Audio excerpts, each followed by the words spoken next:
રિક્ષામાં બેસી ગયા અને જવા દેવી ધાંગધ્રા જવાનું છે તરણેતરના મેળામાં. લઈ લીધી 110ની ટિકિટ અને બસ આપણી આવે છે જુઓ સ્પેશિયલ તરણેતરના મેળાની. તો હાલો મિત્રો બેસી જાવી. બસ થઈ ગઈ હાલતી ને બસમાં મળી ગયા આપણા સબસ્ક્રાઈબર. જોઈ લો મિત્રો. અચ્છા ઠીક. કેટલા બધા લોકો મેળામાં આમ જુઓ પાર્કિંગમાં કેટલા વાહન પડ્યા છે. તો હાલો મિત્રો આપણે પહોંચી ગયા મેળામાં અને બસમાંથી ઉતરી ગયા અહીં. હવે આવી મેળામાં. તો હાલો બ્લોગમાં બની રહેજો, મસ્તીનો બ્લોગ આવશે તમને બતાવું.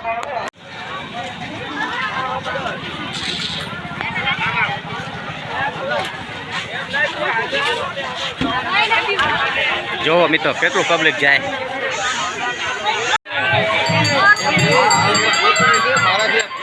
જોઈ લો મિત્રો સુરેન્દ્રનગર પોલીસનું બોર્ડ માર્યું છે અને આપણે હાલ્યા જ આવી અહીં. પહેલાં જ જવાનું છે આપણે મંદિરે દર્શન કરવા મિત્રો. ત્યારબાદ આપણે જઈશું મેળામાં મિત્રો. ફાઇનલી આપણે દર્શન કરી લીધા મિત્રો. અને ધજા જુઓ કેવડી મોટી છે, ભગવાનની ધજા, મહાદેવનું મંદિર છે મિત્રો. અને કેટલું બધું પબ્લિક છે જો દર્શન કરવા માટે આવ્યું છે અને મેળામાં પણ આવ્યું છે. અને આ છે કુંડ મિત્રો. અને આનો મોટો ઇતિહાસ છે મિત્રો. એનો બ્લોગ આપણે અલગથી બનાવશું. અત્યારે આપણે આ મેળાનો બ્લોગ છે તો મિત્રો એમાં જ તમે જોઈ લો. દર્શન કરી લીધા છે મિત્રો. તો હાલો હવે જાવી આપણે મેળામાં ફરવા મિત્રો. અરે કહેના ક્યા ચાહતે હો. જોઈ લો ડિઝાઇન વાળી લાકડીઓ છે મિત્રો. જો લાકડીના શોખીન હોય તો આવજો જરૂરથી. તમને મસ્તીની ડિઝાઇનવાળી લાકડીઓ મળી જવાની છે અહીંયા. અને જોઈ લો મિત્રો આપણે પહોંચી ગયા જ્યાં ગુજરાત ટુરિઝમનો કાર્યક્રમ થતો હોય છે અહીંયા મિત્રો. અને મારી પાસે તમે જુઓ છત્રી અને આ ગુજરાત ટુરિઝમનો અહીંયા કાર્યક્રમ હાલતો હોય છે મિત્રો. અત્યારે પણ જોઈ લો તમે હાલે જ છે હુડો મિત્રો. અને ઘણું બધું પબ્લિક છે હુડો જોવે છે મિત્રો. તો આપણે પણ ઘડીક અહીંયા જોઈ મિત્રો હુડો, પછી જાવી બીજી બજારે. તરણેતરના મેળામાં જુઓ મિત્રો સૌથી મોટી છત્રી છે. તો આ છત્રી આરે મિત્રો આપણે આવી એટલે વિડીયો તો એક બનાવવો જ પડે મિત્રો, કાં તો ફોટો પાડવો પડે. વાત તો સહી છે. મેળામાં પ્રખ્યાત ગોલા એટલે આઝાદના ગોલા ગમે ત્યાં જાઓ તમને જોવા મળી જ જાય. નો એવું તો બને જ નહીં. પડખે જ છે. અને રજવાડી પાવભાજી જો ઢોસા ને ચાય બધું મળી જાય તમને. તો મેળામાં મોજે મોજ જ છે. પોકી જ જાય જલ્દી બને. તરણેતરના મેળામાં આવો એટલે દર વર્ષે કંઈક નવું તો જોવા મળે. આ વખતે આ નવું જુઓ. અને બીજું એક પણ હજી નવું છે એ બીજા ભાગમાં આવશે. તો ચેનલને સબસ્ક્રાઈબ કરી નાખજો ન કરી હોય તો.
અને અહીંયા લાગે જો પાણીપુરીની લારીઓ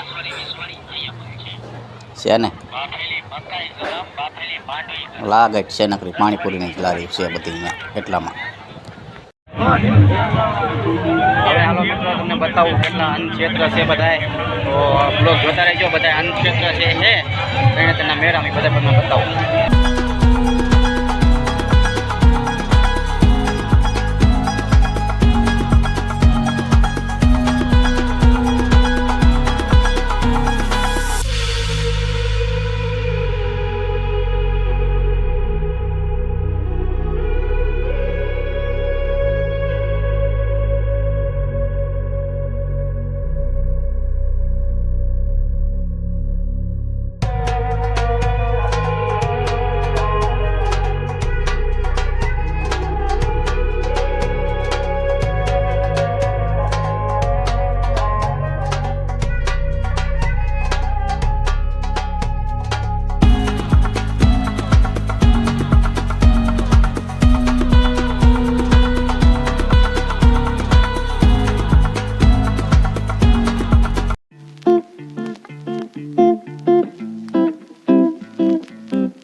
જગ્યા એક મિત્રો એવી છે જ્યાં ચા તમને ફ્રીમાં મળે છે અને ભજીયા મિત્રો મળે છે એ પણ ફ્રીમાં મળે છે. આ અન્ન ક્ષેત્ર મિત્રો કેવો છે આ.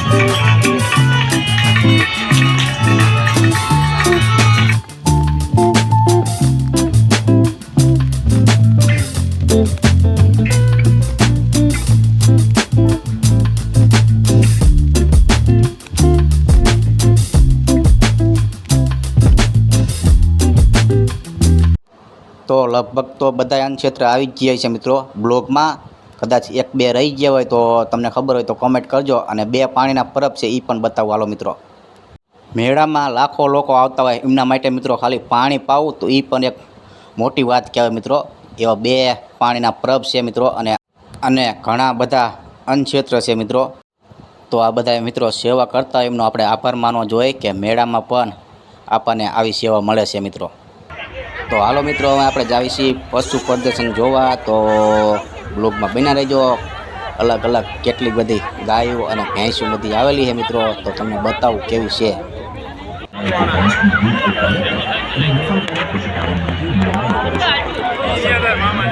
ક્યારેક પશુ બીમાર પડે છે તો ક્યારેક મૃત્યુ પામે છે. આવું ન થાય એ માટે પશુપાલકે કેટલા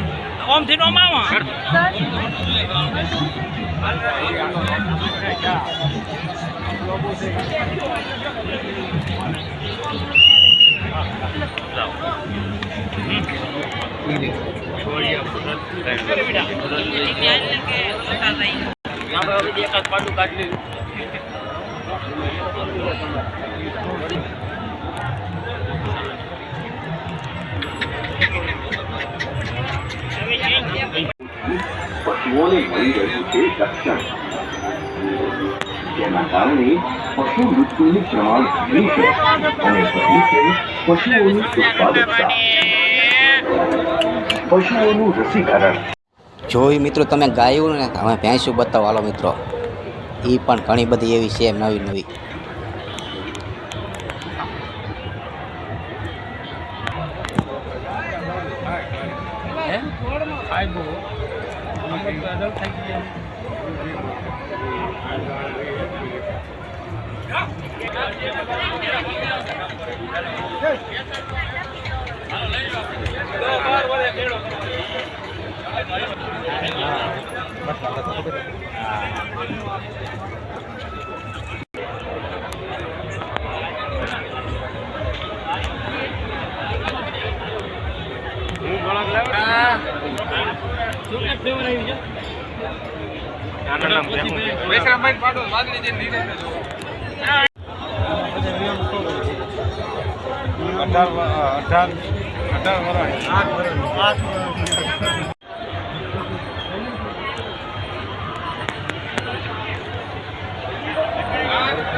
પશુ પ્રદર્શન જોઈને અમે બહાર નીકળી ગયા. બ્લોગ મિત્રો અહીંયા જ પૂરો કરવી તો જલ્દી જ પાછા બીજા ભાગમાં મળશું, તો ચેનલને સબસ્ક્રાઈબ કરી નાખજો.